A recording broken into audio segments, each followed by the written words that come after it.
Kekuatan Harvey York untuk bangkit bab 106-120. Bab 106, setelah berjalan keluar dari villa.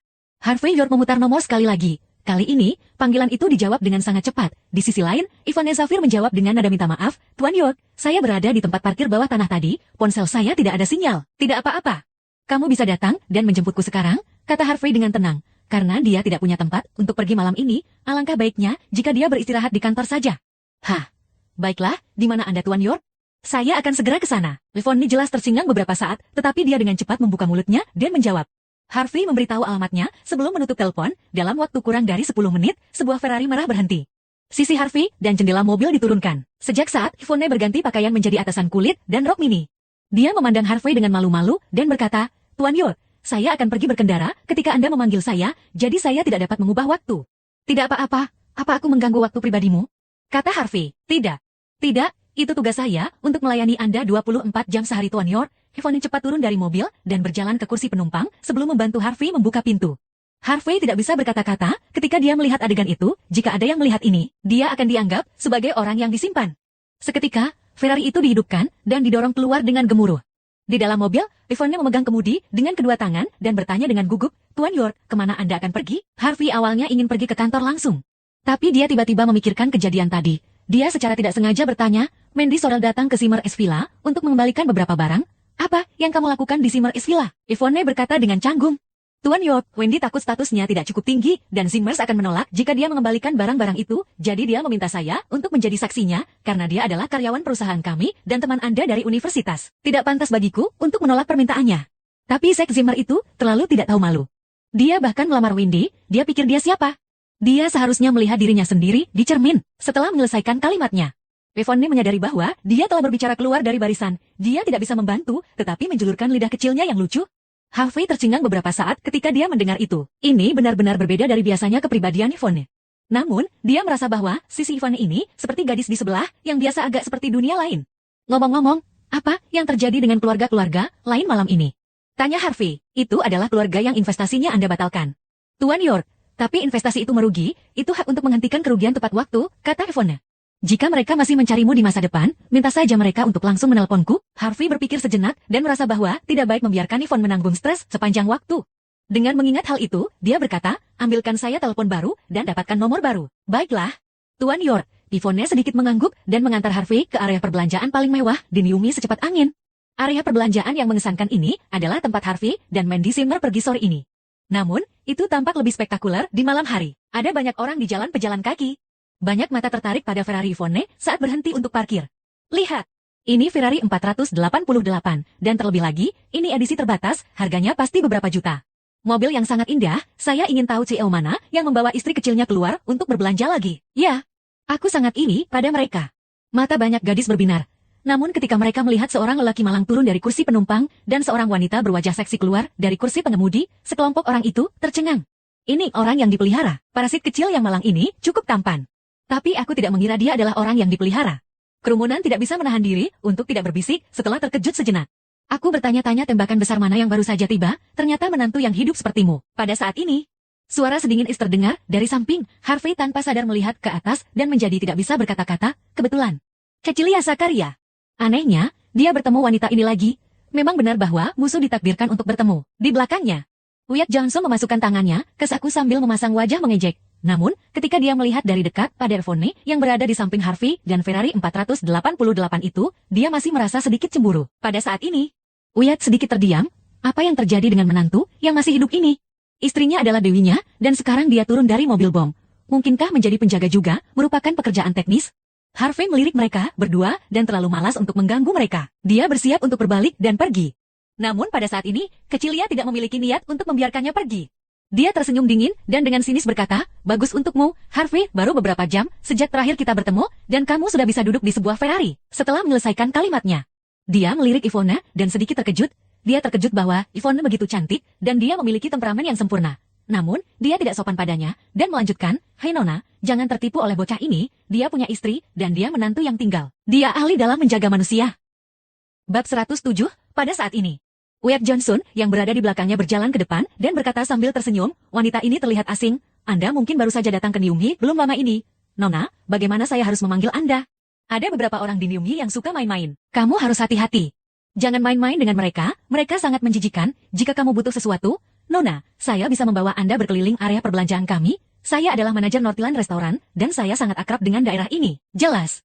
Wyatt sangat tertarik dengan kecantikan seperti Yvonne Zafir yang kebetulan juga mengendarai Ferrari.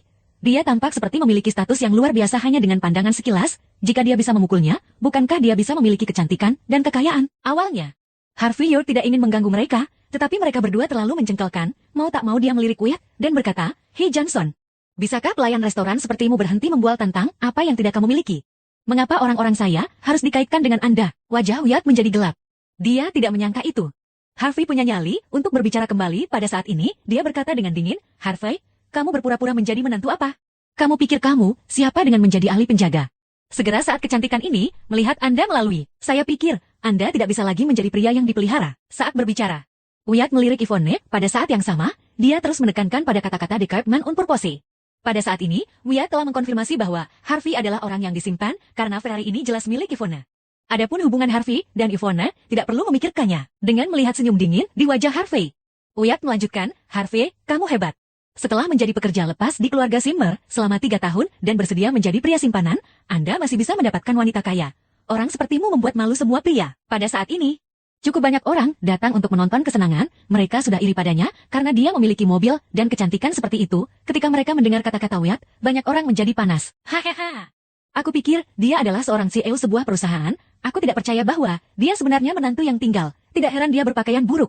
Aku masih berpikir bahwa siapa yang bisa menjadi CEO yang begitu rendah hati. Puff, dia benar-benar tidak tahu malu. Pria yang hidup seperti ini dapat dianggap sebagai paragon. Jangan katakan itu menjadi pria yang dijaga di rumah sambil memukul seorang gadis kaya di luar. Ini bukan sesuatu yang bisa dilakukan orang normal. Ini disebut pria yang dijaga pamungkas. Raja pria yang dijaga. Gosip terus terdengar dan wajah Harvey menjadi semakin gelap. Wyatt sangat mengerikan. Dia bahkan tidak dekat dengannya. Apa niatnya yang sebenarnya untuk dia main-main dengannya seperti itu? Sementara itu, Yvonne sangat marah, wajahnya yang tanpa cacat dipenuhi dengan rasa dingin. Berdasarkan kepribadiannya, dia hanya bisa menertawakannya. Ketika dia dihina atau difitnah seolah-olah itu bukan apa-apa. Tetapi ketika dia melihat bajingan ini memprovokasi CEO-nya di depannya, Yvonne menjadi marah. Ketika Wyatt hendak melanjutkan, Yvonne sudah melangkah di depan Wyatt dengan kakinya yang panjang. Pada saat ini, hampir semua mata tertuju pada Yvonne. Dia sangat cantik. Apa yang dia coba lakukan? Seksi. Wyatt memesan ekspresi sopan di wajahnya. Tahukah kamu bahwa gigolo ini adalah orang yang dipelihara? Dan menantu yang tinggal? Tidak apa-apa, Anda tidak perlu berterima kasih kepada saya. Kebahagiaan terletak pada memberikan bantuan kepada orang lain. Melihat Yvonne seksi yang memiliki sedikit rasa dingin di wajahnya yang sempurna, Wyatt sangat bersemangat sampai hatinya bergetar. Ya Tuhan, betapa beruntungnya dia bisa berbicara dengan Dewi seperti dia. Jika dia bisa memiliki kesempatan untuk mendekatinya malam ini, Wyatt tampaknya bisa melihat Cupid memberinya kesempatan emas sekali lagi. Tamparan. Namun, ketika Wyatt baru saja menyelesaikan kalimatnya, Yvonne melemparkan tamparan keras ke wajahnya tanpa peringatan. Pipi kirinya sudah bengkak karena pemukulan Saint Lewis. Sekarang, Yvonne memberinya tamparan lagi. Itu keseimbangan antara kedua pipi, luar biasa. Mendera. Pukulan yang tajam dan keras membuat separuh jalan pejalan kaki menjadi sunyi. Orang-orang yang tidak menyadari situasinya telah menganga dan sedikit tercengang. "Kamu, beraninya kamu menamparku?" Wyatt benar-benar tercengang. Setelah tamparan itu, dia benar-benar tidak bisa bereaksi terhadap situasi ini. Setelah beberapa saat, dia membalik. Hari ini bukan harinya. Dia ditampar kemanapun dia pergi, dan itu memalukan. Cecilia Zachary yang ada di sampingnya juga kaget. Dia jelas tidak mengharapkan Yvonne menjadi begitu agresif. Dia tanpa sadar mundur selangkah dan memfasin ekspresi khawatir di wajahnya sebelum berkata, "Wyatt, apa kau baik-baik saja?" Setelah itu, dia memelototi Yvonne. Apakah kamu pikir kamu bisa melakukan apapun yang kamu mau dengan wajah cantikmu itu? Apakah kamu pikir kamu bisa dengan mudah menampar orang lain? Bab 108, Yvonne Zafir terlalu malas untuk melirik Cecilia Zachary. Sebaliknya, dia memelototi Wyatt Johnson dengan dingin dan berkata, "Siapa yang peduli jika aku memukulmu? Seorang pelayan restoran belaka yang membual di depanku? Mulutmu kotor seperti toilet, siapa yang harus aku pukul jika bukan kamu?" Pada saat ini, Yvonne sudah kembali ke temperamen dinginnya yang biasa. Itu hanya membutuhkan pandangan sekilas dan sebuah kalimat untuk menakuti Wyatt. Rahang orang banyak jatuh kagum. Temperamen gadis cantik ini panas. Dia benar-benar dewiku. Aku sangat menyukai kepribadian ini. Orang normal tidak layak untuk wanita seperti dia. Orang seperti kita hanya bisa memimpikannya. Banyak dari mereka mulai bergumam. Tetapi mereka tidak berani mengatakannya dengan keras. Jelas, mereka takut Yvonne akan menampar jika dia mendengar mereka, dan mereka tidak akan memiliki hak untuk berdebat. Kemudian, ketika tidak ada yang memperhatikan, Yvonne melirik Harvey York yang sedang bersandar di Ferrari. dia hanya merasa sedikit lega saat dia melihat sudut bibir Harvey melengkung ke atas dan membuat senyum pujian. Kamu anak nakal yang sombong. Siapa yang peduli jika aku pergi berbelanja dengan temanku? Lonceng yang pecah tidak akan pernah terdengar dengan baik. Jika aku mendengar satu omong kosong lagi darimu, aku akan merobek mulutmu hari ini. Yvonne melanjutkan tegurannya. Wyatt menutupi wajahnya. Pada saat ini, dia sudah kembali sadar dan merasakan sensasi terbakar di wajahnya, matanya hampir bisa menyemburkan api, dia memelototi Harvey dan Yvonne dengan sengit dan berkata, oke, kalian berdua bajingan adalah pengganggu besar. Apakah Anda pikir saya tidak punya rencana untuk Anda? Tunggu saja. Setelah dia menyelesaikan kalimatnya, Wyatt mengeluarkan telepon dan dengan cepat memutar nomor. Tuan Lewis, saya memiliki beberapa masalah di sini, seseorang membual di sekitar sini, mengapa Anda tidak datang dan membantu? Oke. Setelah dia mengakhiri panggilan, Wyatt menunjuk Harvey dengan arogan dan menegur. Kamu anak nakal, tahukah kamu siapa Tuan Lewis? Yup, Saint Lewis, orang yang hampir mematahkan kakimu. Sangat beruntung sore ini, Anda akan lumpuh sekarang, bagaimana Anda memiliki kesempatan untuk menyombongkan diri di depan saya? Jika dia tidak memberi Anda berdua pelajaran nanti, saya akan berlutut di depan Anda. Pada saat ini, Wyatt memiliki ekspresi dominan di wajahnya. Sore ini, dia awalnya melarikan diri, tetapi Saint secara pribadi memanggilnya tanpa alasan khusus. Dia bahkan mengatakan sesuatu tentang dia berharap untuk berteman dengannya dan memintanya untuk mencarinya ketika sesuatu terjadi. Wyatt tidak bisa meminta apapun selain orang besar seperti Saint untuk berteman dengannya. Namun, dia tidak menyangka bahwa hubungan ini akan berguna begitu cepat. Tidak lama setelah panggilan berakhir, lebih dari 10 penjaga keamanan pusat perbelanjaan mendorong kerumunan itu dan berjalan ke arah mereka. Di belakang satpam ada Sain yang baru saja membalut lengan kirinya. Sain masih merasakan sakit yang menyengat di lengannya sampai sekarang. Ia bahkan kesulitan untuk membuka matanya, ditambah lagi ia mengalami rabun Jawa sehingga tidak bisa melihat dengan jelas siapa yang ada di hadapannya. Awalnya, dia tidak pernah benar-benar peduli dengan Wyatt, tetapi dia telah mengacaukan Harvey di sore hari. Dia mendengar bahwa Wyatt yang memesan kamar pribadi, itu sebabnya dia sengaja berteman dengan Wyatt. Tujuannya adalah untuk melihat apakah dia bisa membangun kembali koneksi dengan Harvey melalui Wyatt. Oleh karena itu, karena Wyatt memiliki beberapa masalah, dia segera datang untuk mendukungnya meskipun dia baru saja keluar dari rumah sakit. Wyatt kecil, siapa yang membual di depanmu? Tidakkah dia tahu bahwa kamu berada di bawah sayap Saint Lewis? Katakan saja, akankah kita membuat mereka berlutut? Atau membuat mereka menjadi lumpuh? Saint menyipitkan mata sambil tertawa dingin dan berkata, karena aku akan memberimu bantuan khusus, aku pasti akan berusaha sekuat tenaga. Wyatt tersenyum dan memandang Yvonne dengan dingin sebelum berkata, Hoti, aku akan memberitahumu sekali lagi bahwa kamu tidak akan mendapatkan manfaat apapun jika mengikuti orang yang tidak berguna. Minta maaf padaku dengan patuh, dan aku akan melepaskanmu, tapi aku sedang bersiap untuk membuat pria sialan itu berlutut dan merendahkan diri. Ada yang cantik. Cantik, mau main sama aku? Nggak usah repot-repot tinggal sama gigolo itu lagi. Sain tersenyum lembut dan berkata, Yvonne selalu mengenakan setelan jas sebagai seragamnya dan rambutnya diikat ekor kuda. Malam ini, dia mengenakan atasan kulit dan membiarkan rambutnya diletakkan di bahunya. Dia terlihat sangat berbeda dari penampilan biasanya, jadi Sain tidak bisa mengenalinya saat itu. Harvey bersandar pada Ferrari dan tersenyum dalam diam. Dia terdiam saat itu juga. Apakah Sain tahu cara mengejar kata mati? Atau apakah dia seberuntung itu? Dia sudah membiarkannya pergi di sore hari, dan sekarang dia di sini melompat-lompat sekali lagi. Baiklah. Meskipun ini seharusnya kesalahan Wyatt, Sain benar-benar tidak beruntung. Sementara itu, Yvonne juga menatap Sain dengan acuh tak acuh. Biasanya, bocah ini bahkan tidak berani mengangkat kepalanya di depannya. Namun, dia sangat kurang ajar malam ini, dia mencoba membuat dirinya terbunuh. Apakah kamu tidak mendengar apa yang saya katakan? Bajingan. Cewek, jangan berpikir bahwa kamu bisa pamer hanya karena kamu mengendarai supercar. Saya katakan, jumlah cewek kaya yang saya mainkan jauh lebih banyak daripada yang kamu tahu. Melihat ekspresi acuh tak acuh Yvonne, Sain menyipitkan matanya dan berjalan ke depan. Penjaga keamanan itu semua tahu karakternya, mereka menyebar seketika dan berdiri ke segala arah. Hahaha, mari kita lihat, apakah kamu masih bisa menyombongkan diri? Sekitar Wyatt tertawa terbahak-bahak. Sain akan mengajarinya arti kata mati. Bab 109, Cik. Tidakkah kamu mendengar apa yang saya katakan? Pada kesempatan biasa, saya akan meluangkan waktu untuk bermain dengan Anda. Tetapi hari ini, saya sedang dalam suasana hati yang buruk. Saint Lewis menyipitkan matanya. Samar-samar, dia bisa melihat tubuh seksi Yvonne Zafir dan wajah tanpa cacat. Meskipun dia merasa bahwa dia tampak akrab, dia tidak terlalu peduli tentang itu. Wyatt Johnson yang berada di belakangnya tertawa angkuh, membungkuk ke depan dan ke belakang. Mendengar tawanya, Sain menyipitkan matanya dan menatap sosok buram yang bersandar di mobil tidak jauh. Dia tertawa sinis dan berkata sedikit, Wyatt, bagaimana kamu ingin berurusan dengan bocah itu? Wyatt masih melihat tatapan acuh tak acuh Harvey Yot. Kemarahan melonjak di hatinya seketika. Dia memelototi Harvey dan berkata dengan dingin, kami adalah orang-orang yang beradab. Mari kita beradab hari ini. Biarkan dia berlutut, merendahkan diri untuk beberapa kali, dan panggil aku tuan untuk beberapa kali lebih banyak. Hei bocah, apakah kamu mendengar itu? Berlututlah sendiri, atau Sain membuat gerakan dengan tangannya yang tidak terluka. Dalam sekejap, penjaga keamanan itu mengeluarkan tongkat mereka dari pinggang mereka, masing-masing dari mereka memiliki wajah yang gelap. penjaga keamanan ini semuanya berada di bawah sayapnya, karena masalah Harvey di sore hari, dia sengaja mengubah seluruh kelompok penjaga. Dia tidak beruntung, karena tidak ada penjaga baru mengenali Harvey. Atau yang lain, jangan salahkan saya, karena bersikap kasar. Saya akan menunjukkan kepada Anda bagaimana, jika Anda berlutut dengan patuh, mengakui kesalahan Anda, dan memanggilnya Tuan. Anda dapat pergi dengan aman dan sehat. Sain tersenyum, kalau tidak, jangan salahkan aku, karena terlalu berat. Pada saat ini, Mued tidak tahan lagi. Dia mengeluarkan ponselnya dan berjalan 2 langkah ke depan. Begitu Harvey berlutut, dia akan merekamnya. Cecilia Zacchiari sedikit mengernyit. Dia tidak mengharapkan hal-hal untuk berkembang sedemikian rupa, tetapi dia selalu membenci Harvey, jadi saat ini, dia tidak punya niat untuk menghentikan mereka. Selain itu, bocah Harvey itu masih menemukan wanita kaya. Terlebih lagi, dia merasa bahwa dia tidak layak untuk Mandy Zimmer. Dia merasa seperti jijik melihat Harvey saat ini. Tuan Lewis merajalela di daerah ini, meskipun wanita cantik ini mengancam. Dia mungkin akan mendapatkan ujung tongkat yang pendek. Gigolo itu tidak bisa hidup bahagia mulai sekarang. Aku takut malam ini, wanita cantik ini akan. Banyak penonton bergosip dengan tenang, Wyatt adalah kepala daerah ini, bahkan jika hal-hal telah berubah, karakternya masih merupakan fakta yang kuat. Pada saat ini, banyak orang mulai khawatir tentang Yvonne. Adapun Harvey, selain beberapa gadis yang sedikit mengkhawatirkannya, yang lain adalah monster bermata hijau, dan tidak sabar untuk melihat sesuatu terjadi padanya. Bagaimana mereka bisa repot-repot mengkhawatirkannya? Hahaha. Dengan menyaksikan lelucon ini, Harvey akhirnya tertawa. Dia terlalu malas untuk melirik Sain dan Wyatt. Sebaliknya, dia berjalan ke sisi Yvonne dan berkata dengan lembut, apakah ini orang-orangmu? Sekarang aku mulai meragukan seleramu. Yvonne awalnya memiliki ekspresi sedinginkes di wajahnya. Keringat dingin di dahinya muncul dengan swoosh.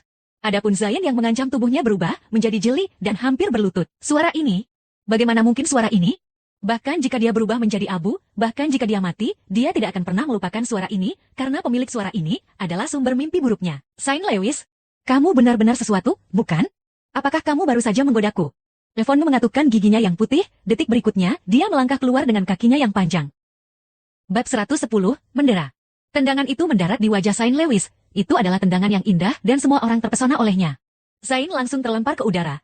Dia berputar beberapa putaran di udara sebelum menabrak petak bunga di pinggir jalan. Dengan menyaksikan adegan ini, semua orang tercengang, bahkan penjaga keamanan itu tercengang. Tidak lama kemudian, helaan napas terdengar terus-menerus. Wanita cantik ini luar biasa, dilihat dari keahliannya. Dia setidaknya harus memiliki sabuk hitam di taekwondo, kan? Setelah tertegun sejenak, penjaga keamanan itu kemudian bergegas ke arahnya satu persatu, dengan ganas. Mereka tidak punya pilihan, karena bos mereka dipukuli, mereka tidak mungkin hanya berdiri di sana dan menonton. Berhenti! Semuanya berhenti. Meskipun Sain sudah memuntahkan gigi yang patah, dia hampir ketakutan setengah mati. Ketika Yvonne Safir membuka mulutnya, dia akhirnya mengenali wanita yang akrab dan cantik ini. Sekretaris CEO York Enterprise. Dia seorang jagoan besar yang akan dia jilat di acara-acara biasa. Mengalahkannya. Lelucon internasional apa ini?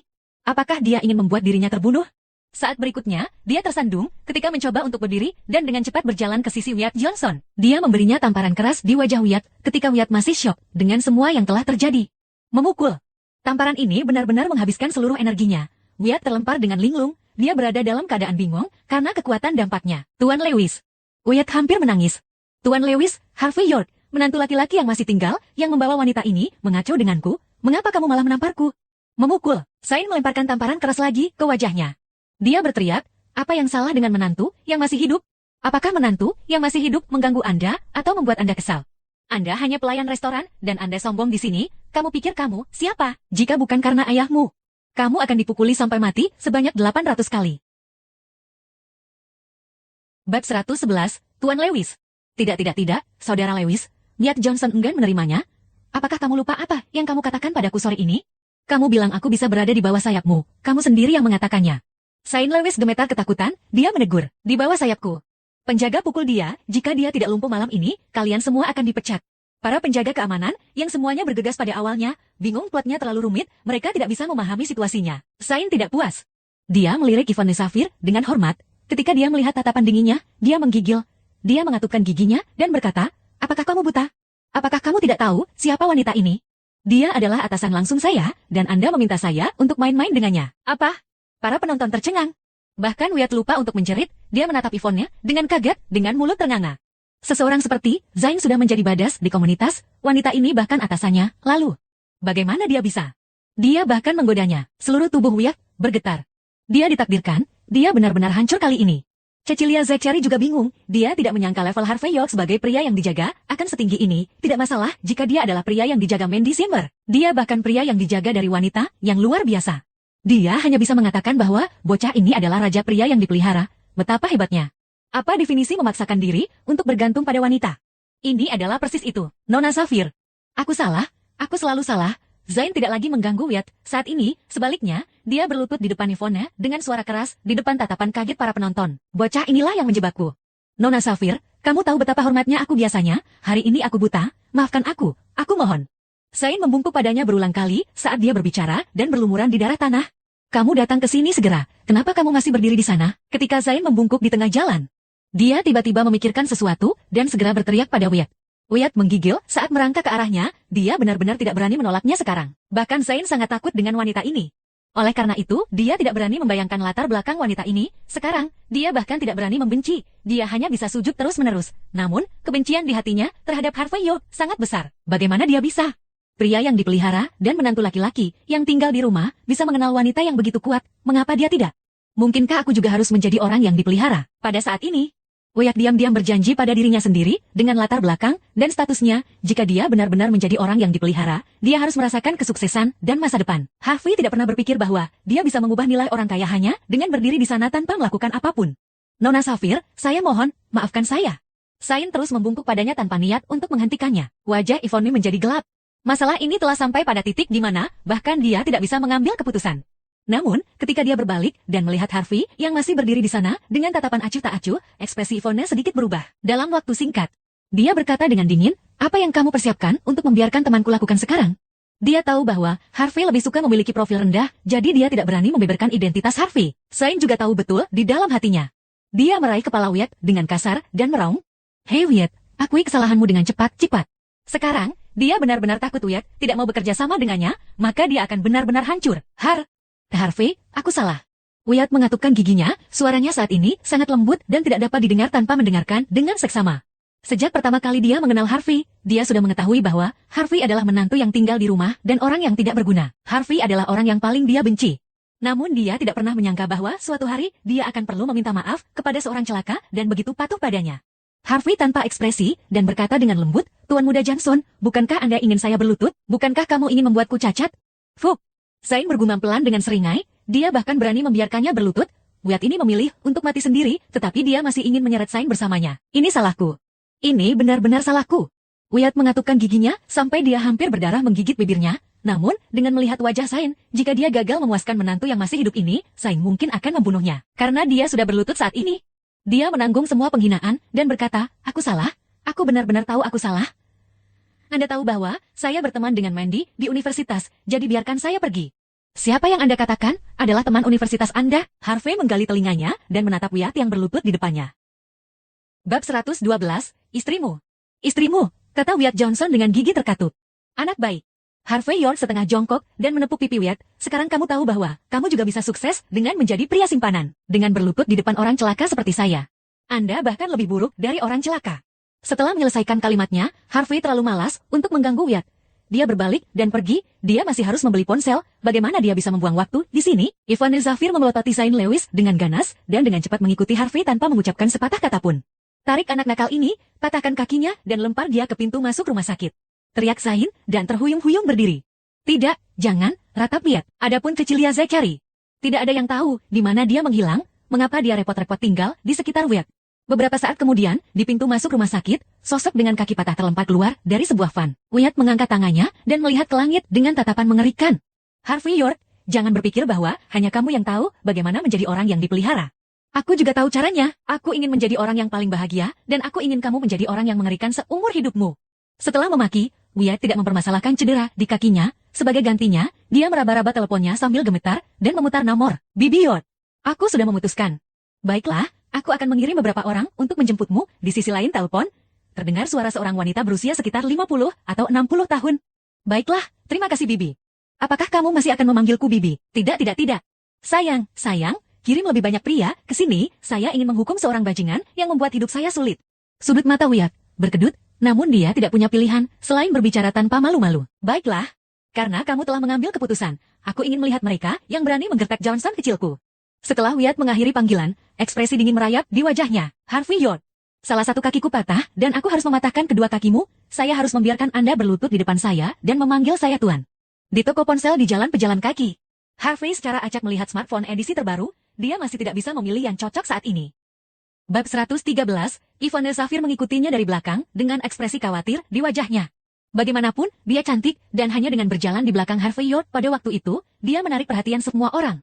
Pak, itu tanggung jawab saya, mulai sekarang. Saya pasti akan menjaga bawahan saya dengan baik. Yvonne memperhatikan bahwa Harvey hanya berkonsentrasi pada teleponnya, sehingga dia hanya bisa berbicara dengannya dari belakang sambil membungkuk sedikit. Apakah itu? Harvey berbicara dengan acuh tak acuh, ini bukan pertama kalinya. Yvonne hampir menangis karena putus asa. Dia berkata, Pak, maafkan saya untuk kali ini. Anda memberi saya kehidupan yang saya miliki sekarang, dan saya selalu setia kepada Anda. Saya mohon Anda memberi saya kesempatan lagi. Tolong, Harvey berbicara dengan acuh tak acuh. Sebenarnya, saya tidak pernah menyalahkan Anda. Selama ini, Anda telah bekerja untuk keluarga York dengan sungguh-sungguh, bukan tugas yang mudah bagi Anda juga untuk membangun fondasi bagi perusahaan ini di tempat saya. Namun, apakah kamu tidak terlalu memanjakan anak buahmu? Tuan, saya berjanji tidak akan ada yang kedua kalinya, Yvonne berbicara dengan lembut. Selesaikan semuanya, kita tidak akan punya waktu untuk mengurus masalah sepele ini segera. Harvey tersenyum dan memulai topik lain. Apakah ada telepon yang menarik perhatianmu? Bagaimana kalau saya mendapatkan yang baru untuk Anda? Setelah menyadari bahwa Harvey tidak marah lagi, Yvonne berubah dari air mata menjadi tawa dan berkata, Tuan, jika itu masalahnya, Anda tahu bahwa saya tidak akan bersikap lunak pada Anda, saya ingin model paling mahal di sana. Saat mereka berbicara, Yvonne mengambil telepon lipat dari layar. Itu adalah model terbaru tahun ini dan harganya lebih dari $1.000 untuk salah satunya. Hei, cantik, aku telah memperhatikanmu cukup lama beberapa saat. Telepon yang Anda pegang sekarang adalah edisi terbatas dan datang dengan harga yang wajar $2.000. Jika Anda tertarik, saya dapat memberikannya kepada Anda sebagai hadiah hanya jika Anda dapat memberi saya nomor telepon Anda. Bagaimana? Saat itu, seorang pria tampan yang berusia sekitar 17 atau 18 tahun mendekati mereka sambil mengenakan setelan jas. Pria ini jelas seorang anak muda dengan banyak uang. Pada saat itu, cara dia memandang Yvonne menunjukkan tekadnya, tanpa ragu. Ribuan dolar tidak benar-benar menjadi perhatiannya, satu-satunya hal yang dia pedulikan adalah mengenal kecantikan. Sayangnya, Yvonne bahkan tidak mendengar apa yang dia katakan, matanya hanya menatap CL-nya. Dia meletakkan telepon di tangannya dan tidak ingin melepaskannya. Begitu Harvey melihat reaksinya, dia mengangguk dan berkata, karena kamu menyukainya, aku akan mendapatkannya untukmu. Terima kasih. Kakak Harvey. Dia mengakhiri dua kata terakhir dengan nada yang sangat lembut dan wajahnya memerah setelah kata-kata itu keluar dari mulutnya. Dari sudut pandangnya, hanya pria yang rendah hati dan kuat seperti Harvey yang bisa disebut pria sejati. Selain dia, putra-putra orang kaya itu sama tidak bergunanya dengan sekantong jerami.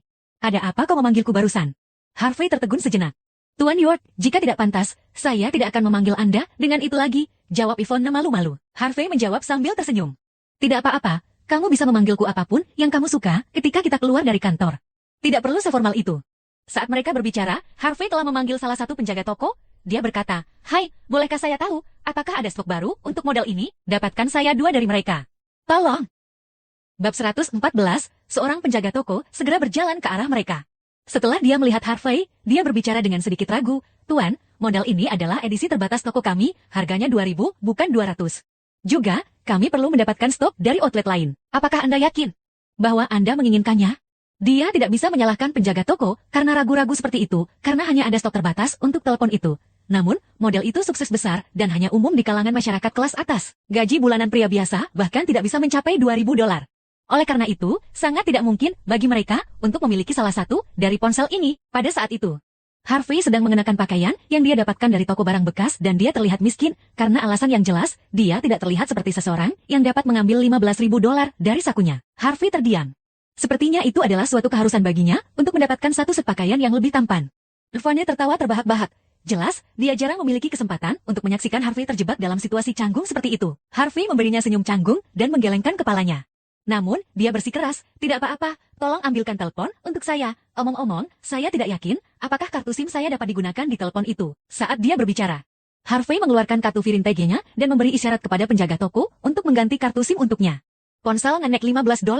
Penjaga toko memiliki keraguan, orang ini bahkan tidak memiliki apa, tetapi dia ingin membeli ponsel lipat yang begitu mahal. Mungkinkah? Sebelum Harvey bisa mengatakan apa-apa, pemuda yang baru saja diabaikan oleh Yvonne tertawa dan berkata, pergi dan ambil saja, jika dia tidak bisa membayar tagihannya nanti, saya akan memberikan ponsel ini kepada wanita ini sebagai hadiah. Baiklah. Tuan Jackman, begitu penjaga toko mendengar pria itu, dia membungkuk sedikit dan segera pergi. Jelas, nama Jackman memiliki status yang cukup tinggi di masyarakat, kalau tidak, penjaga toko tidak akan mengenalinya. Harvey dengan santai meliriknya, apa yang salah dengan pria itu? Dia adalah orang yang akan membeli telepon. Mengapa dia yang bersemangat? Pada saat yang sama, Puan Jackman mengabaikan Harvey atau dia mungkin tidak akan pernah benar-benar peduli padanya. Pada saat ini, dia mengeluarkan kartu nama dengan lembut. Dia mencubitnya dengan 2 jari dan memberikannya kepada Yvonne dengan tatapan menawan. Dia kemudian berbicara sambil tersenyum, "Milady, aku Weston Jackman, saya tidak punya niat lain untuk mengganggu Anda hari ini. Saya melihat Anda sebagai wanita cantik namun elegan. Oleh karena itu, saya ingin mengundang Anda untuk datang ke perusahaan kami untuk wawancara." Setelah mendengar apa yang dikatakan Weston Jackman, Harvey melihat ke arahnya secara tidak sengaja. Dia kemudian melihat kata-kata. General Manager Starry Clothes. Starry Clothes Entertainment adalah perusahaan hiburan baru di kota Nyunghi. Dalam beberapa tahun terakhir, perusahaan telah menghasilkan beberapa penyanyi dan aktor muda. Mereka cukup terkenal di kalangan. Banyak gadis muda dan cantik bermimpi untuk mendapatkan perhatian dari agen perusahaan dengan harapan menjadi terkenal suatu hari nanti. Ketika dia menyerahkan kartu nama, Weston tampak sangat percaya diri seolah-olah dia sudah tahu bagaimana semuanya akan berakhir. Lagi pula, dia belum pernah melihat seorang gadis yang bisa menahan godaan untuk menjadi superstar. Dia telah mencoba trik itu berkali-kali dan dia tidak pernah gagal.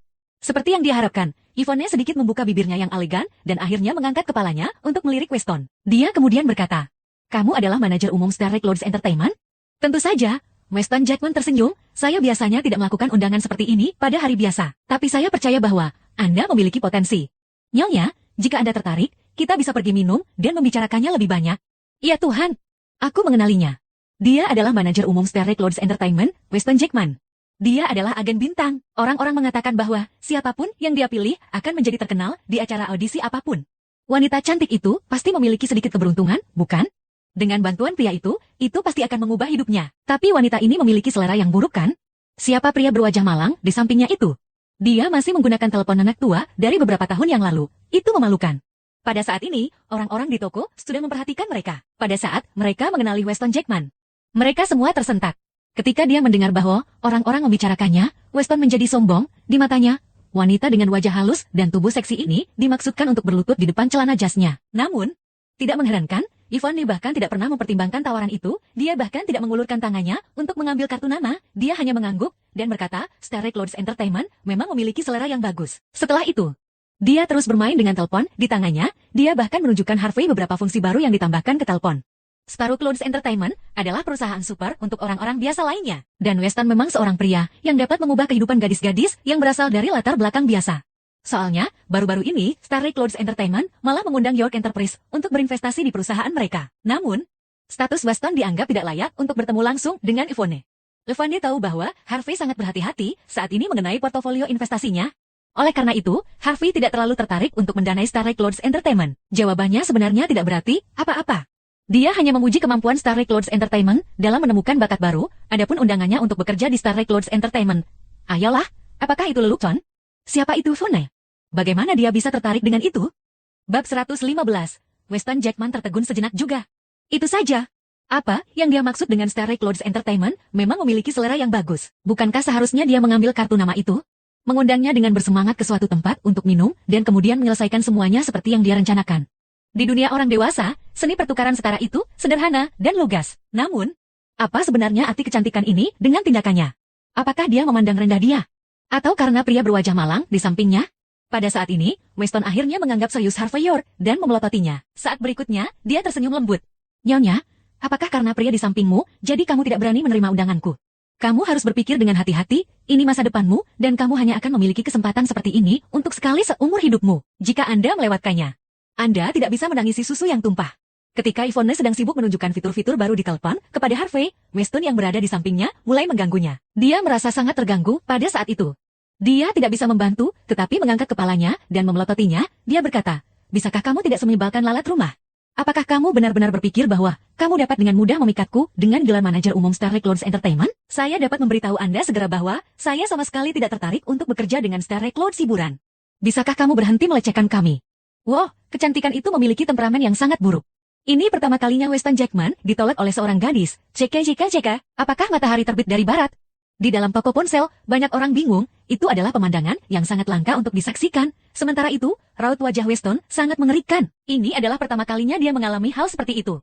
Dia kemudian mendengus dan berbicara dengan nada dingin. "Nona, apakah Anda benar-benar berpikir bahwa pria yang tampak menyedihkan ini benar-benar dapat membelikan Anda telepon seperti itu? Itu harganya $2.000, bukan $200. Saya akan memberikan itu kepada Anda sebagai hadiah. Jangan terlalu sombong." "Kamu, Yvonne tidak tahu harus berkata apa. Pria itu terlalu menyebalkan." "Baiklah, kita akan membeli ponsel kita. bisakah kamu pergi sekarang? Awalnya, Harvey memiliki senyum di wajahnya, tetapi dia juga kesal pada akhirnya. Faktor utamanya adalah keberadaannya membuat Nan menyedot perhatian orang banyak. Harvey tidak menyukai perasaan ini. Beli ponsel. Kamu. Weston tampak menghina. Aku tidak akan pergi dalam waktu dekat hari ini. Bagaimana dengan ini? Jika kamu dapat membayar 2 ponsel, aku akan pergi tanpa sepatah kata pun. Jika kamu tidak dapat membayarnya, bisakah kamu berhenti berpura-pura kaya di depan ini? Kecantikan. Harvey menjawab tanpa daya. Apakah Anda seorang psikopat? Apakah masalah? Apakah saya dapat membeli telepon ada hubungannya dengan Anda? Kenapa itu tidak ada hubungannya denganku? Weston membuat pernyataannya keras dan jelas. Jelas. Seseorang tidak dapat membayar telepon, namun dia masih datang ke toko teknologi dan bermain dengan telepon setiap hari. Dia takut dikik oleh penjaga toko, sehingga dia mulai berpura-pura membelinya, dan bahkan meminta penjaga toko untuk membelikannya yang baru. Jelas. Dia tidak punya niat untuk membeli. Dia hanya ingin mengganggu pemilik toko. Aku paling membenci bajingan ini. Ya, ada orang seperti ini. Orang-orang seperti dia adalah yang paling menyebalkan. Mereka hanya membuang-buang sumber daya publik. Betapa tak tahu malunya pria itu. Untuk satu-satunya tujuan, mendapatkan perhatian si cantik, dia bahkan ingin membeli ponsel yang bernilai ribuan dolar. Mari kita lihat bagaimana dia akan menghasilkan uang. Jalan keluar dari itu. Tidak bisakah kamu pergi saja jika kamu tidak membeli? Kami semua ingin melihatnya juga. Itu benar. Itu benar. Karena keduanya, kami tidak bisa melakukan pembelian. Lingkungan mereka menjadi riuh. Model telepon yang berharga 2.000 dolar ini adalah yang paling laris tahun ini, dan hanya toko itu yang memiliki sampel untuk dipajang di kota Nyung-hee. Di antara kerumunan yang mengelilingi mereka, beberapa dari mereka datang ke toko dengan tujuan hanya untuk meletakkan tangan mereka di telepon. Mereka ingin mengambil beberapa foto dan pamer di media sosial mereka. Namun, satu-satunya unit yang dipamerkan ditempati oleh Harvey dan Yvonne. Tentu saja, itu membuat marah beberapa orang. Harvey memandang Weston dan berbicara dengan nada dingin. Apakah Anda mengatakan bahwa saya hanya melihat dan tidak membeli? Benar kan? Tuan, tidak bisakah Anda melihat diri Anda sendiri dengan lebih baik?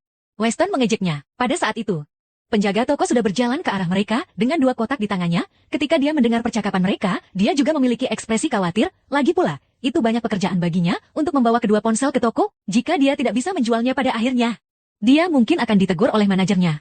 Begitu dia sampai di sana, dia mengangguk pada Weston terlebih dahulu, baru kemudian dia melihat ke arah Harvey. Dia kemudian berbicara sambil merasa malu. Tuan, apakah Anda masih menginginkan telepon itu? Jika Anda menginginkannya, saya khawatir Anda harus melakukan pembayaran terlebih dahulu. Aku harus membayar dulu. Harvey menjadi sangat marah sampai dia bahkan tertawa. Bukankah aku harus mengujinya sebelum melakukan pembayaran? Penjaga toko menjelaskan dengan sopan. Saya harap Anda bisa mengerti, model ini adalah edisi terbatas dan orang yang membelinya kebanyakan adalah VIP. Tidak ada yang pernah mengujinya sebelum melakukan pembelian. Namun, kami menjanjikan pengembalian uang jaminan 100% jika ada masalah dengan telepon. Harvey menunjuk ke Weston dan berkata, jika orang yang membeli, Anda akan membiarkan dia mengujinya, kan? Tapi istilahnya berubah ketika itu saya, benar. Penjaga toko ragu-ragu sejenak dan kemudian menjawab sambil merasa menyesal. Pak, itu adalah kebenaran, tetapi saya sangat berharap Anda dapat mengerti, jika telepon dibuka, tetapi tidak berhasil keluar dari toko, saya tidak tahan tanggung jawab, karena saya hanya penjaga toko belaka. Setelah mendengar penjaga toko begitu sopan, Harvey bisa memahami perjuangannya. Karena dia melihat bahwa Yvonne sangat menyukai telepon itu, dia dengan santai mengeluarkan kartu hitam Amex-nya dan meletakkannya di atas meja. Gasek kartu saya. Bab 116, astaga. Apakah dia orang kaya dengan profil rendah? Dia tidak melihat 2 kali sebelum menggesekkan kartunya. Itu luar biasa. Apakah dia memiliki properti? Melihat Harvey bertindak begitu jujur, kerumunan menjadi tertegun sejenak. Di antara kerumunan, Weston Jackman adalah orang yang bisa melihat paling jelas. Begitu Harvey mengeluarkan kartunya, dia juga terkesiap kaget. Kartu Amex Black. Pada seruannya, keheningan pin drop menyelimuti seluruh toko. Kerumunan mungkin belum pernah melihat kartu hitam Amex. Tetapi itu tidak berarti bahwa mereka belum pernah mendengarnya sebelumnya. Seorang pemegang kartu hitam Amex harus memiliki setidaknya beberapa ratus juta uang tunai di rekening banknya. Uang tunai bukan aset. Bahkan untuk orang besar seperti Weston, dia hanya memiliki beberapa ratus ribu uang tunai di tangannya. Bagaimana tepatnya beberapa ratus juta uang tunai itu? Untuk kartu seperti itu, tidak mungkin ada lebih dari 5 di Nyung-hee. Bahkan penjaga toko terkejut. Apakah dia akan menghasilkan banyak uang hari itu dengan akhirnya bertemu seorang miliarder? Tiba-tiba, seseorang menyebutkan penjelasan yang mungkinkah itu hanya stiker kartu yang dia dapatkan secara online? Begitu dia mengatakan itu, semua orang di toko menjadi lega. Itu pasti stiker kartu. Bagaimana mungkin untuk menyaksikan hal seperti itu dalam kehidupan nyata? Lelucon macam apa itu? Bagaimana mungkin pria berpenampilan buruk seperti dia memiliki kartu hitam Amex? Tuan, Anda benar-benar manusia yang menjijikan. Weston mengejeknya, tidak apa-apa menjadi miskin, tapi kamu hanya mempermalukan dirimu sendiri dengan berpura-pura kaya. Harvey tersenyum dan tidak mengatakan apa-apa. Jika dia mengeluarkan semua uangnya dari kartunya, dia bisa dengan mudah membunuh Weston hanya dengan menjatuhkan seluruh tumpukannya. Gesek, Harvey tenang, berbicara dengan santai seolah-olah dia hanya akan menghabiskan beberapa sen. Astaga, jangan bilang itu nyata. Wajah Weston agak membeku, matanya mengamati kartu Harvey saat dia mencoba mencari kekurangan di dalamnya. Penjaga toko juga menjadi gugup, dia langsung berlari ke konter dan kembali dengan pose Machen. Kemudian, dia menggesek kartu Harvey di atasnya dan menghadap ke samping dengan kunci kata sandi ke arah Harvey. Harvey dengan santai memasukkan kata sandi dan kemudian berbalik saat dia bersiap untuk pergi. Detik berikutnya, bip bip bip. Maaf, saldo konsumsi kartu Anda tidak mencukupi. Harvey menjadi tercengang karena terkejut. Dia tidak bisa mengerti apa itu happening. Weston juga tercengang sesaat, tetapi dia segera tertawa terbahak-bahak. Saldo tidak mencukupi? Ada beberapa ratus juta dolar dalam kartu hitam Amex, sekarang Anda mengatakan bahwa saldo Anda tidak mencukupi? Hahaha. Itu lucu, anak laki-laki. Apakah kamu gila? Weston menjadi gila karena tertawa. Apakah Anda benar-benar berpikir bahwa Anda bisa mendapatkan uang hanya dengan menempelkan stiker kartu hitam Amex di kartu Anda? Hahaha. Astaga. Ini pertama kalinya aku bertemu orang selucu ini. Apa kau bodoh? Apakah orang ini terlalu banyak menonton drama TV? Apakah dia benar-benar berpikir bahwa dia bisa mendapatkan uang hanya dengan menempelkan stiker dan berpura-pura kaya? Apakah dia bahkan punya otak? Kerumunan tertawa terbahak-bahak. Mereka telah melihat orang-orang yang mencoba menyombongkan diri, tetapi mereka belum pernah bertemu orang yang pamar seperti Harvey. Siapapun yang berani berjalan-jalan dengan kartu yang ditempeli stiker kartu hitam Amex, pastilah orang bodoh atau orang tolol. Sialan. Si malang ini mencoba mempermainkanku. Penjaga toko senang. Untungnya, dia bersikeras agar lelaki malang itu menggesek kartunya terlebih dahulu, kalau tidak, dia akan dikutuk, kepada siapa lagi dia bisa menjual ini jika segelnya dilepas. Adapun Yvonne. Dia menanggung 100 kali bingung, di wajahnya, dia melihat betapa kuatnya latar belakang Harvey. Mengapa dia gagal menggesek kartunya? Ini tidak mungkin, namun, itu benar-benar terjadi. Harvey tidak dapat memahami situasinya. Dia mengambil kembali kartunya dengan canggung dan menatapnya sebentar. Kemudian, dia berkata, saya tidak tahu apa yang salah dengan kartu ini, bagaimana kalau saya meminta seseorang untuk mengirim uang ke sini? Berhenti saja. Weston, yang berdiri di sampingnya, berteriak, saya sudah mengatakan bahwa tidak apa-apa untuk menjadi miskin. Tetapi mengapa Anda berpura-pura tidak? Tidakkah Anda pikir itu cukup untuk membuang waktu penjaga toko sekali?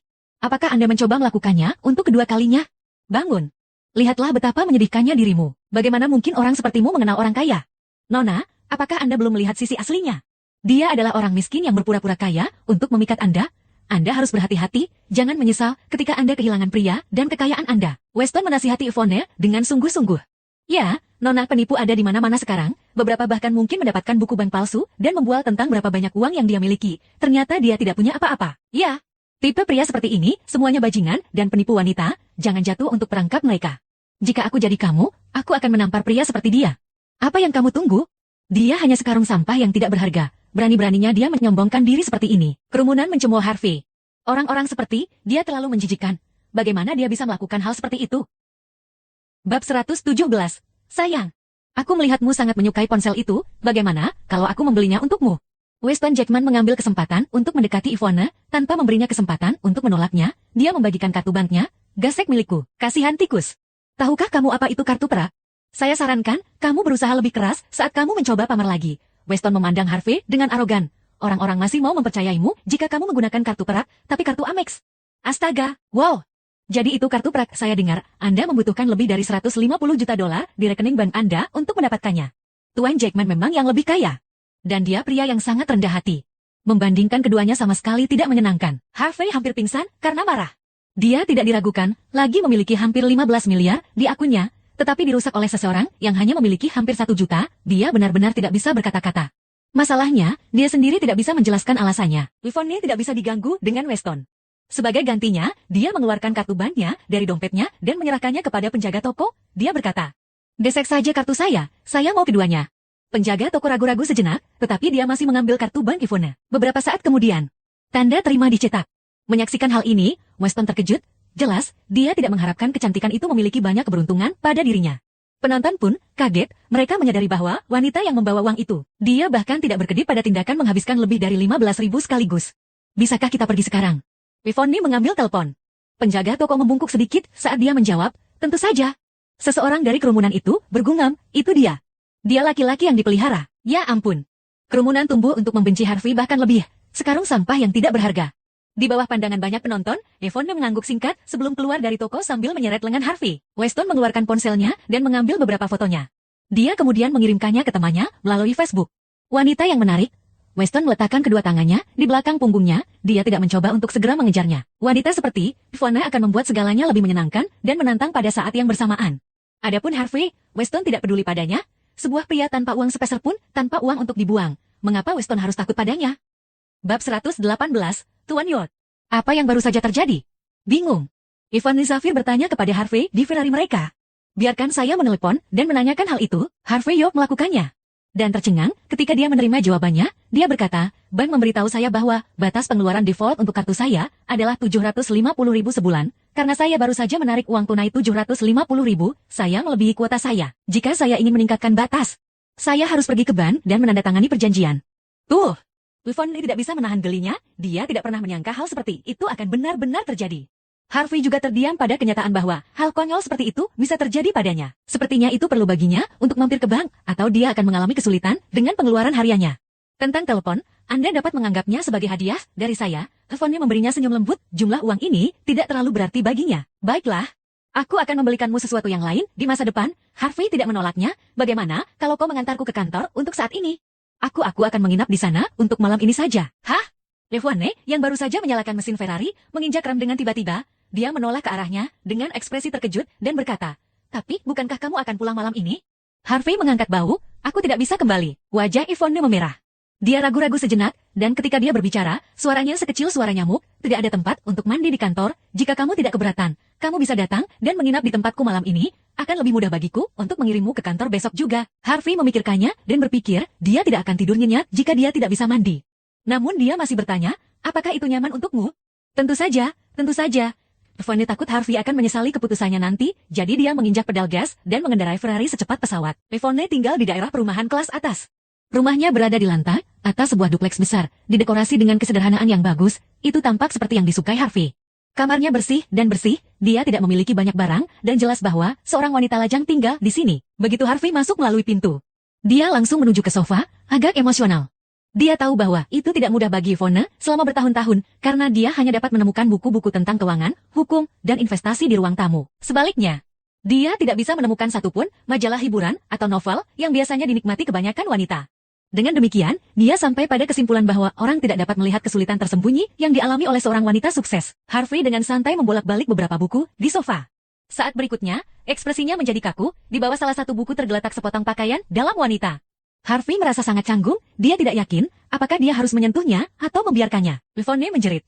Dan kemudian, buru-buru berlari ke depan untuk meraihnya, dia bergerak sedemikian ekstrim, sehingga dia secara tidak sengaja terpeleset dan jatuh langsung ke pelukan Harvey. Sensasi keindahan dalam pelukannya membuat Harvey berkeringat deras, dia tahu dia harus menyingkir. Namun pada saat yang sama, dia tidak bisa. Dia bahkan tidak berani bernapas. Bab 119, dia tidak berani bergerak sedikit pun. Yvonne Zafir mungkin tampak tangguh dan perkasa, tetapi berdasarkan apa yang diketahui Harvey Yod, dia belum pernah menjalin hubungan. Dalam situasi ini, dia tidak akan terkejut jika dia menikamnya dengan Imilve saat dia kembali ke akal sehatnya. Yvonne mulai gagap. Pak, apakah Anda sudah selesai memeluk saya? Oh, Harvey segera melepaskannya, dia sendiri tidak menyadari bahwa dia secara tidak sadar memeluknya. Harvey menjadi sangat canggung, dan dia hanya bisa membiarkannya pergi. Yvonne melompat dalam sekejap. Tetapi ekspresi malu tetap ada di wajahnya. Keduanya hanya bisa merasakan bahwa situasinya terlalu canggung, bahkan untuk pengakuan diri sendiri orang tak tahu malu seperti Harvey, dia tidak mampu menanggung kecanggungan dari seluruh situasi. Yvonne menjadi semakin malu. Dia berkata, dengar, kamu sudah menikah selama 3 tahun. Harvey terdiam sejenak. Setelah beberapa saat, dia berbicara, ya, jangan bicara tentang itu, saya ingin Anda meminjamkan saya kamar tamu Anda untuk malam ini. Besok, Anda akan membantu saya mengatur kamar tidur di kantor saya. Saya baik-baik saja dengan apapun selama saya mandi dan tidur. Oke. Aku akan mengaturnya untukmu. Meskipun Yvonne masih merasa malu, dia membantu Harvey merapikan kamar tamu. Melihat sosok Yvonne yang berkeringat saat dia bergerak dengan sibuk, Harvey mendapati dirinya terikat lidah. Harus dia akui, sekretarisnya memang cantik, dia memiliki tubuh yang sensual, dan sepasang kaki yang panjang dan menarik. Gadis itu tidak memiliki kesadaran diri sama sekali. Bukankah dia takut dia memelihara niat tersembunyi? Harvey tersenyum diam-diam, pada dirinya sendiri, dia menghargai kepercayaan yang dimiliki Yvonne untuknya. Keesokan paginya, Harvey terbangun dengan aroma manis. Dia melenggang ke ruang makan, setelah dia membersihkan diri, dia melihat Yvonne mengikat rambutnya menjadi kuncir kuda dan mengenakan satu set piyama kelinci lucu saat dia menyiapkan sarapan. Bab 120, Yvonne Zafir memperhatikan Harvey Yod berjalan ke arahnya. Dia tersenyum dan berkata, tolong tunggu sebentar, Pak, sarapan akan segera siap. Harvey menatap Yvonne dengan curiga untuk beberapa alasan yang tidak dapat dia pahami. Dia memiliki firasat bahwa Yvonne tidak memperlakukannya dengan hangat seperti biasanya. Harvey menikmati tidur malam yang menyenangkan, tetapi dia tidak tahu bahwa Yvonne menghabiskan seluruh waktunya dengan berguling-guling di tempat tidur. Dia bertanya-tanya, apakah dia harus membuka pintu pada kesempatan Harvey datang mengetuk? Ternyata Harvey tidak masuk akal seperti sepotong kayu dan tidak memiliki niat itu. Fakta itu benar-benar membuat Yvonne gelisah. Setelah selesai sarapan, mereka tidak tinggal lebih lama lagi di rumah Yvonne. Yvonne mengendarai Bentley-nya dan menurunkan Harvey di York Enterprise. Saat itu sudah jam 9 pagi dan orang-orang berangsur-angsur ramai ke daerah itu. Sekelompok besar orang telah berkumpul di pintu masuk utama York Enterprise untuk alasan yang tidak diketahui. Ada pekerja dari toko bunga, sibuk menempatkan dekorasi. Mereka mendekorasi pintu masuk utama York Enterprise seolah-olah mereka sedang mempersiapkan pernikahan. Yvonne masih silang dari tadi malam. Begitu dia memarkir mobil, dia keluar dengan kerutan di antara alisnya. Dia berteriak, "Di mana keamanannya? Apa-apaan ini?" Mereka merusak citra perusahaan. Lepas mereka, sementara itu, orang-orang yang lewat di dekatnya melihat ada sesuatu yang terjadi dan maju ke depan untuk menyaksikan adegan yang belum selesai. Harvey tidak menunggu Yvonne membukakan pintu untuknya dan melangkah keluar dari Bentley-nya. Namun, perhatian semua orang tertuju pada pintu masuk perusahaan, karena itu tidak ada yang memperhatikannya. Nona Safir, sekelompok besar orang, tiba pagi ini untuk mendekorasi tempat itu. Mereka memberitahu kami bahwa tuan muda mereka ingin melamar kekasihnya. Mereka berharap kami akan menyerah. Kami tidak menghentikan mereka seperti yang kami duga, menjadi sesuatu yang baik. Howard Stone memandang Yvonne yang berdiri di depannya, berbicara dengannya dengan sedikit membungkuk, meskipun dia hanya seorang penjaga keamanan saat ini. Bahkan, seekor burung pipit bermimpi menjadi seekor phoenix. Dia melirik Yvonne, diam-diam menelan ludahnya. Dia cantik dan memiliki otoritas tinggi. Tidak hanya dia lebih cantik daripada Wendy Sorrell, dia juga memiliki lebih banyak kekuatan jika dia bisa meletakkan tangannya di atasnya. Yvonne tidak pernah menduga seorang penjaga keamanan akan ingin melawan kehendak Tuhan. Dia mengerutkan kening dan berkata, "Itu mungkin bagus, tapi itu bisa mempengaruhi citra perusahaan kita. Singkirkan mereka." Howard mengangguk dan membungkuk sebelum berbalik ke pekerja. Dia berteriak, "Oke, kalian semua dengar itu? Hentikan sekarang juga." Para pekerja saling bertukar pandang. Mereka hanya di sini untuk melakukan pekerjaan mereka, dan mereka tidak memiliki pengetahuan tentang detail di balik segalanya. Saat ini, mereka tidak bisa pergi, tetapi mereka juga tidak bisa terus tinggal.